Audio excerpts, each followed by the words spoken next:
Hello, Hello, ante. ante. Happy birthday. Anong happy birthday? Ha? Di ba niya birthday? Hindi para sa retirement nito. Retirement? Kala ko ba kapastart lang niya mag-work? Ako ba? Eh, sino nang susundo sa atin sa airport? Nga, no? Ayan. Ayan. Ikaw na bahala, ha? Reimburse ka namin sa gas. Re-retire na pala si ante, no?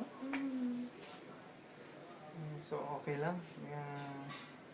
Dahil sa years of service niya, ang dami naman niya nang natulungan, dami niyang na-inspire, at ang dami niyang nasuportahan na tao.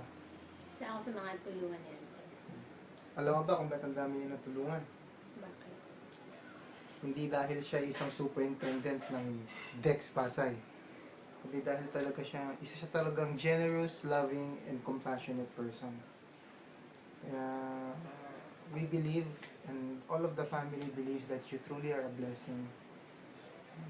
Not only to your family, but I believe ang dami niyo pong natulungan magmula sa mga janitress, sa office niyo, mga guard, mga driver, lahat po sila, ante, alam ko, nabiyayaan niyo na mirror niyo yung God, na mirror niyo si God sa lahat ng tao na kaharap niyo. So you truly are an inspiration to all of us, and we believe that even after your retirement, andito ka na sa susunod na chapter ng buhay mo, ante, marami ka pa rin matutulungan, marami ka pa rin may inspire, marami ka rin masusuportahan na tao, because that is who you are, ante.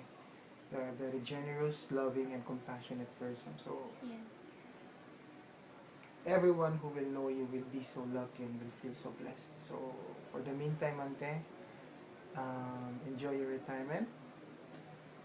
Lagi ka nang tumambay sa bahay mo, ante, sa Tagaytay, ante, para makapag-relax. Kaya lang, Kuya Jong, lagi mo na siyang pagdadrive. Wala na siyang driver eh. Meron pa ba siyang driver? Okay. Bilhin na lang kayo ng bagong kotse, ante, pati driver isama niyo na. So, from Singapore, we miss all of you.